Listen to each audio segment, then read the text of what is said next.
صلی علی رسولہ الکریم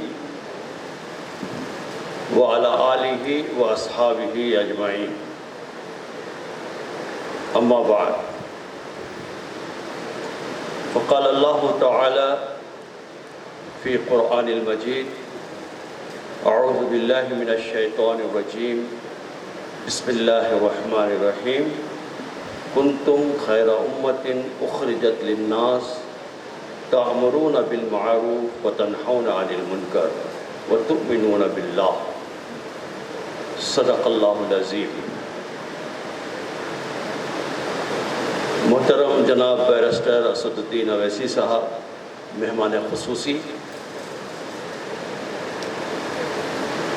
جناب حافظ سید محی الدین شاکر صاحب، نیشنل سیکریٹری جماعت اسلامی ہند، جناب ڈاکٹر محمد ڈاکٹر طلحہ فیاض الدین صاحب، صدر حلقہ student Islamic organisation of India Telangana, Mohammed Qayam Uddin صاحب، سیکریٹری حلقہ SIO تلنگانہ، ڈاکٹر زبیر احمد خان صاحب، کنوینر و سٹی پریزیڈنٹ، جناب محمد اظہر الدین صاحب، جناب MN بیگ زاہد صاحب، سیکریٹری حلقہ جماعت اسلامی ہند، جناب حافظ محمد رشاد الدین صاحب، ناظم شہر جماعت اسلامی ہند گریٹر حیدرآباد، بزرگوں، دوستوں، عزیز نوجوان ساتھیوں، قابل احترام ماؤں، بہنوں، بیٹیوں، SIO کی اس اسٹیٹ کانفرنس کو دیکھنے کے بعد جو 2 روز سے آپ حضرات کی مصروفیات رہی، جس میں پروفیشنلز، انجینئرز، ڈاکٹرز، دینی مدارس کے طلباء اور بچوں کے جو پروگرامز ہوئے، اور جو ایک عظیم الشان آپ نے یہاں ایگزیبیشن کا انعقاد کیا، یہ سب دیکھنے کے بعد مجھے علامہ اقبال یاد آئے۔ علامہ اقبال علیہ رحمہ نے کہا تھا کہ عقاب روح جب بیدار ہوتی ہے جوانوں میں، عقاب روح جب بیدار ہوتی ہے جوانوں میں، نظر آتی ہے ان کو اپنی منزل آسمانوں میں۔ تو یہ وہ نوجوان ہیں، اور کانفرنس کا عنوان ہے تبدیلی، چینج۔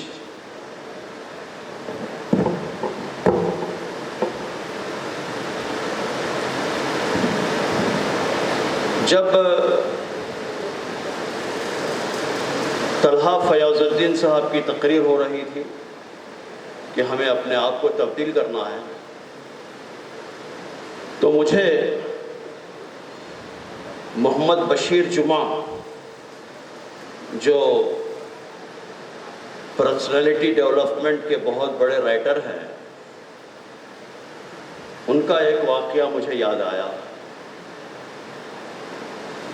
ابھی نہیں تو کبھی نہیں، نو اینڈ نیور، یہ کتاب انہوں نے لکھی، اور اس کتاب کے دیباچے میں انہوں نے لکھا کہ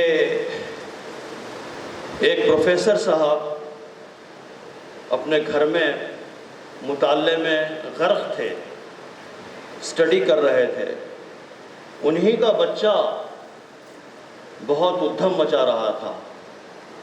بچے کو بہت سمجھایا، لیکن وہ بچہ سمجھنے کے لیے تیار نہیں تھا۔ اس کو کچھ ٹافیاں دی تو تھوڑی دیر خاموش بیٹھا، لیکن بدستور وہ ہنگامہ مچا رہا تھا۔ تو پروفیسر صاحب کو ایک ترکیب سوجھی کہ ٹیبل پر ایک پرانا اخبار رکھا ہوا تھا اور اس اخبار میں دنیا کا نقشہ چھپا ہوا تھا۔ تو بچے کو قریب بلایا اور بلا کر پروفیسر صاحب نے کہا کہ بیٹے دیکھو، یہ دنیا کا نقشہ ہے اور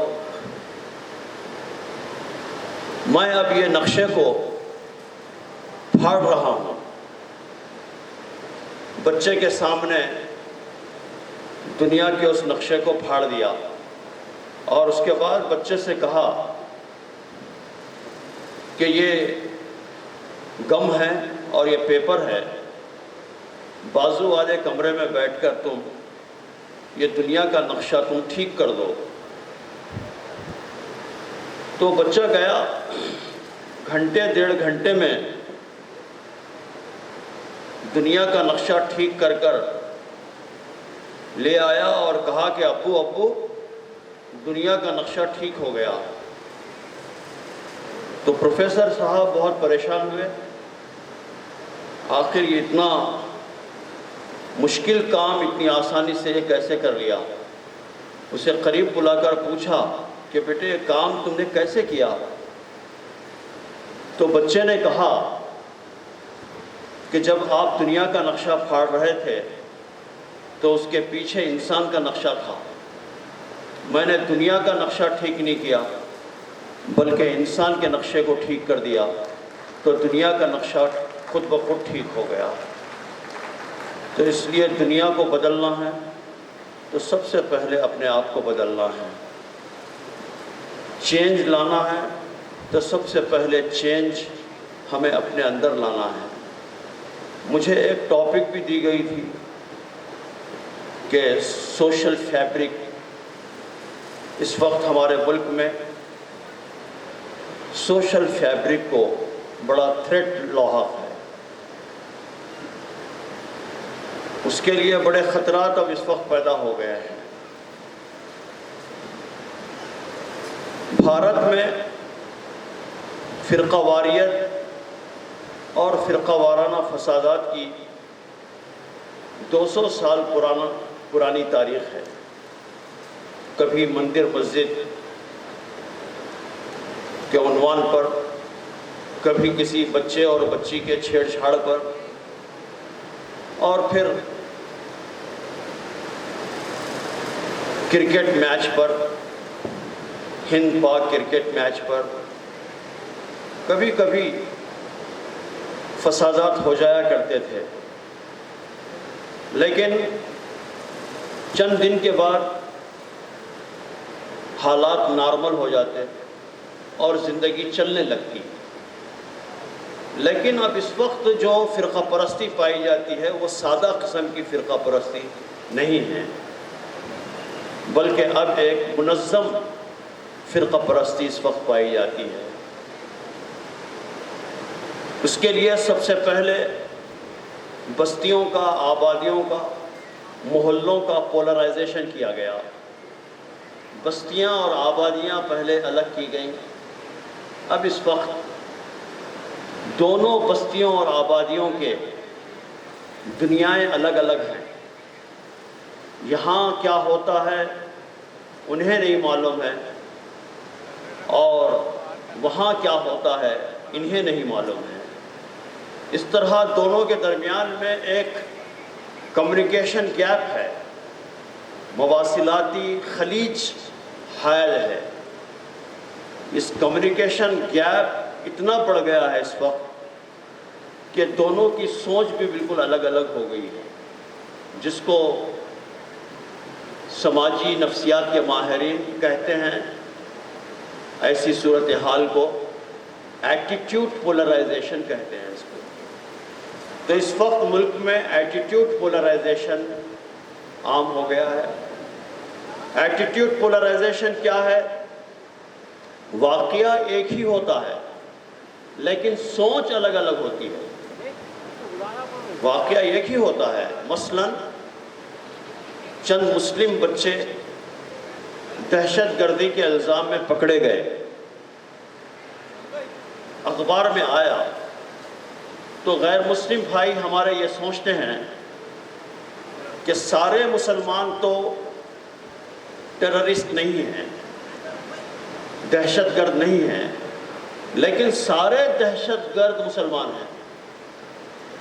اور مسلمان یہ سوچتے ہیں کہ چند ایک معصوم بچوں کو پکڑا گیا ہے، نقوبتوں میں رکھا جائے گا ان کو، اور ان سے اقبال جرم کروایا جائے گا، اور 12-15 سال کے بعد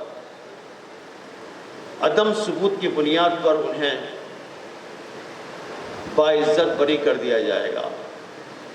یہ مسلمان سوچتے ہیں، یعنی واقعہ ایک ہی ہے لیکن سوچ بالکل الگ الگ ہے۔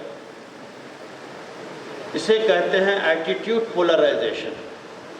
اب یہ جو ایٹیٹیوڈ پولرائزیشن ہے، یہ بڑھتے بڑھتے اب اس وقت فرقہ پرستی، ادارہ جاتی فرقہ پرستی کے اندر تبدیل ہو گئی ہے۔ ادارہ جاتی فرقہ پرستی، فرقہ پرستی انسٹیٹیوشنل کمیونلزم کے اندر تبدیل ہو گئی ہے۔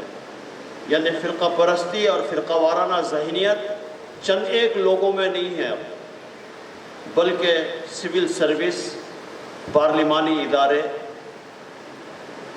اور قانون ساز ادارے، بیوروکریسی، عدلیہ، پولیس، سیکورٹی فورسز، علم و دانش کے مراکز، تحقیق کے مراکز، نظام تعلیم، میڈیا، تجارتی اداروں اور NGOs، سول سوسائٹی میں یہ فرقہ پرستی سرائیت کر گئی ہے۔ تو اس سے ہمارا اس وقت مقابلہ ہے، اور یہ مقابلہ کیسے کیا جا سکتا ہے؟ سماجی سطح پر فرقہ پرستی کا مقابلہ کیسے کیا جا سکتا ہے؟ اس کا جو مؤثر طریقہ ہے وہ دونوں فرقوں کے درمیان میں تعلقات کو استوار کرنا ہے۔ جو کمیونیکیشن گیپ ہے وہ کمیونیکیشن گیپ کو دور کرنا ہے۔ جو روشنی آپ کے پاس ہے آپ ان کو انگیج کر کر اور اپنے کیس کو ان کے سامنے رکھنا ہے، ان تک اپنے پیغام کو پہنچانا ہے۔ کسی نے آپ کے سلسلے میں بہت سی بری باتیں کہیں اور آپ کی شخصیت کے سلسلے میں بہت گمراہ کر دیا، اور اس نے تھوڑی دیر کے لیے اسے تسلیم بھی کر لیا، لیکن آپ کی ملاقات اس سے ہوئی چند دن کے بعد، ملاقات ہونے کے بعد اس کی رائے بدل گئی، کہا کہ اب تک میں جو باتیں سنا ہوں وہ بالکل غلط ہے، اس لیے کہ آپ ایسے نہیں ہیں۔ یہ رائے کیسے بدلی؟ ملنے سے بدلی، کانٹیکٹ سے بدلی، ملاقات سے بدلی، کمیونیکیشن سے بدلی، انگیجمنٹ سے بدلی۔ اس لیے فرقہ پرستی کے سدباب کے لیے انگیجمنٹ بہت ضروری ہے، کمیونیکیشن بہت ضروری ہے۔ مشہور ماہر سماجیات ہیں پروفیسر اشتوش ورنی، یہ امریکہ کے براؤن یونیورسٹی کے اندر پروفیسر ہیں، اور ہندوستان میں فرقہ وارانہ تعلقات پر ان کی بڑی تحقیقات ہیں، اور تحقیقات کے لیے وہ بہت مشہور اور معروف بھی ہیں۔ ورشنی صاحب نے ان علاقوں کا گہرا مطالعہ کیا جہاں فرقہ وارانہ کشمکش کم پائی جاتی ہے، اور اس کا موازنہ، کمپیریزن ان علاقوں سے کیا جن علاقوں کے اندر فرقہ وارانہ کشمکش بہت زیادہ پائی جاتی ہے۔ مثلاً انہوں نے جو فرقہ وارانہ کشمکش بہت کم پائی جاتی ہے، کیرلا کے کیلیکٹ کا انتخاب کیا انہوں نے، اور فرقہ وارانہ کشیدگی جہاں پر زیادہ پائی جاتی ہے یوپی کے علی گڑھ کو انہوں نے منتخب کیا، اور انہوں نے بتایا کہ کیلیکٹ کے اندر، کیرلا میں فرقہ وارانہ کشمکش کیوں کم پائی جاتی ہے؟ انہوں نے بتایا کہ 82% بچے آپس میں، ہندو مسلم بچے آپس میں کھیل کود کرتے ہیں، اسپورٹس کے اندر حصہ لیتے ہیں، اور 86% لوگ وہ ایک دوسرے کے گھروں کو آتے اور جاتے ہیں۔ پھر 82% لوگ وہ ہوتے ہیں جن کے کاروبار ان کے ساتھ میں لگے ہوئے ہیں، بزنس پر ایک دوسرے کے ڈیپینڈنٹ ہیں۔ اسی طرح سول سوسائٹی کے مختلف چیزیں جیسے کلبز ہیں، روز کلب ہے، روسٹری کلب ہے، یہ سب لوگ مل کر کیرلا کیلیکٹ میں فرقہ وارانہ منافرت کو دور کرنے کا کام کرتے ہیں۔ اور اس کے برخلاف علی گڑھ کے اندر ایسا بہت کم ہوتا ہے، جس کے نتیجے میں فرقہ وارانہ کشیدگی وہاں پر زیادہ پائی جاتی ہے۔ اس کے علاوہ فرقہ وارانہ کشیدگی کو دور کرنے کے لیے جو چیز بہت ضروری ہے وہ ہے آپس میں میل جول، آپس میں ایک دوسرے سے ملنا۔ تو اس کے لیے بھیونڈی میں 1984 میں بہت زبردست فساد ہوا تھا۔ اس فساد کے بعد وہاں پر ایک کمشنر تھے کھوپڑے صاحب، انہوں نے بھیونڈی کے اندر محلہ محلہ بستی بستی کمیٹیاں قائم کی، امن کمیٹیاں قائم کی۔ اس کے اندر ہندو، مسلمان، سکھ سارے لوگوں کو اس کے اندر انوالو کیا، اور وہ لوگ آپس میں ملتے اور حالات کا تجزیہ کرتے، حالات کا مطالعہ کرتے، چائے بسکٹ ہوتی۔ تو اس طرح یہ کمیٹیاں بہت کامیابی کے ساتھ چلتی رہیں۔ جب 1993 میں بابری مسجد کے بعد میں بامبے میں جو تاریخ کا بدترین فساد ہوا، لیکن بھیونڈی کے اندر کچھ نہیں ہوا، بھیونڈی میں اس کا کوئی اثر نہیں ہوا۔ اس کی اصل وجہ وہ کمیٹیاں تھیں جو کمشنر صاحب نے قائم کی تھی۔ تو اس کے لیے بے حد ضروری ہے کہ ہم محلہ محلہ بستی بستی بلکہ اپارٹمنٹ لیول پر ہم ایسی کمیٹیاں قائم کریں جس کے اندر SIO بھی انوالو رہے۔ اسی لیے جماعت اسلامی ہند نے اس دفعہ اس نے سدبھاونا فورمز، سدبھاونا منچ کے نام سے ہزاروں کی تعداد میں ایسے منچ قائم کرنے کا فیصلہ کیا۔ الحمدللہ جہاں جہاں منچ قائم ہیں وہاں پر تعلقات بہت اچھے ہیں، بہت خوشگوار تعلقات اس وقت برادران وطن کے ساتھ میں ہوئے ہیں۔ اس کے اندر کوئی دینی بات نہیں کرنا، اس کے اندر کوئی مذہبی بات نہیں کی جائے گی، اس کے اندر جو باتیں کی جائیں گی وہ سوشل پرابلمز کے اوپر گفتگو کی جائے گی، اور کچھ غلط فہمیاں اگر پیدا ہو گئی ہیں تو ان غلط فہمیوں کے ازالے کے لیے بات کی جائے گی اور آپس میں غلط فہمیوں کو دور کیا جائے گا۔ تو اگر اس طرح کریں گے تو یہ جو سوشل فیبرک کو اس وقت تھریٹ لاحق ہے اس کو منیمائز ہم کر سکتے ہیں، اور منیمائز کرنے کے لیے ہمیں میدان میں آنا بے حد ضروری ہے۔ جہاں تک تعلق پولیٹکس کا ہے وہ اپنا کام کرتے رہے گی، لیکن جہاں تک تعلق سوشل لیول کا ہے اس میں ہم بہت کچھ کنٹریبیوٹ کر سکتے ہیں۔ اگر ہم بیڑا اٹھائیں گے اس کا تو یقین مانیے کہ اگر ہم کمیونیکیشن کو، اگر ایک آدمی 5 لوگوں سے ملاقات کرتا ہے، اگر سارے مسلمان 5 برادران وطن سے، بہنیں بھی اور ہمارے بھائی بھی ملاقات کریں گے تو پورے 125 کروڑ انسانوں سے انشاءاللہ آپ ملاقات کر لیں گے۔ 100 کروڑ انسانوں سے آپ ملاقات کر لیں گے۔ اگر 25 کروڑ آپ اگر ہیں تو آسانی سے یہ کام ممکن ہو سکتا ہے۔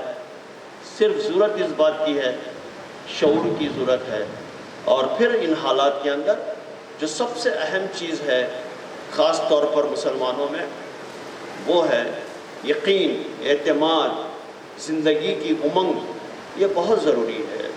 زندگی کی امنگ، امید کا دامن اگر چھوٹ جائے تو ایسی قوم کے لیے کسی دشمن کے مارنے کی ضرورت نہیں پیش آتی، بلکہ وہ خود اپنی موت آپ مر جاتا ہے۔ اس لیے امید کا بندھا رہنا بہت ضروری ہے، کیونکہ جو سخت حالات ہوتے ہیں ان کی عمر بہت قلیل ہوتی ہے، بہت کم ہوتی ہے، بہت مختصر ہوتی ہے۔ جب حالات بدلیں گے، حالات اچھے ہوں گے، امید کی لو اگر جاری رہے گی تو حالات کے بدلتے ساتھ ہی اس کے اندر تبدیلی بہت آسانی کے ساتھ میں آ سکتی ہے۔ ورنہ مایوس قوم، مایوس فرد دنیا میں صرف ایک ہی کام کر سکتا ہے، اور وہ کام کیا ہے؟ خودکشی، سوسائڈ۔ اس کے علاوہ کوئی کام نہیں کر سکتا۔ اس لیے یقین اور اعتماد اور امید اور ایمان بہت ضروری ہے۔ ایمان کا جائزہ لینا بہت ضروری ہے، خاص طور پر نو عمری کے اندر ایمان کے جائزہ اور ایمان کو اپنے اندر سینوں میں محفوظ رکھنا یہ بہت ضروری ہے۔ اگر یہ ہم کام کریں گے تو یقیناً جو ہمارے پروگرامز ہیں وہ روب عمل لا سکتے ہیں۔ کسی بھی صورت میں باطل سے ڈرنا نہیں ہے، دبنا نہیں ہے، اور اس سے بھی سخت حالات یہ امت دیکھ چکی ہے۔ ایسا نہیں ہے کہ آج ہی یہ سخت حالات آئے ہیں، تاریخ کا آپ مطالعہ کریں گے تو اس سے بھی سخت ترین حالات سے یہ امت گزر چکی ہے۔ اور اسی لیے تو اقبال نے کہا تھا کہ باطل سے ڈرنے والے اے آسماں نہیں ہم، باطل سے دبنے والے اے آسماں نہیں ہم، 100 بار کر چکا ہے امتحان ہمارا، 100 بار کر چکا ہے امتحان ہمارا، توحید کی امانت سینوں میں ہے ہمارے، توحید کی امانت سینوں میں ہے ہمارے، آسان نہیں مٹانا نام و نشاں ہمارا، آسان نہیں مٹانا نام و نشاں ہمارا۔ Student Islamic organisation of India کو اس کے 40 سال کی تکمیل پر میں مبارکباد دیتا ہوں، اور میں دعا گو ہوں کہ یہ قافلہ جاری رہے، مضبوط ہو، مستحکم ہو، اور پیغام الہی کو وہ عام کرے، اور ہر وقت یہ بات ذہن میں رہے کہ وقت فرصت ہے کہاں، وقت فرصت ہے کہاں، کام ابھی باقی ہے، وقت فرصت ہے کہاں، کام ابھی باقی ہے، نور توحید کا اتمام ابھی باقی ہے۔ وآخر دعوانا الحمدللہ رب العالمین۔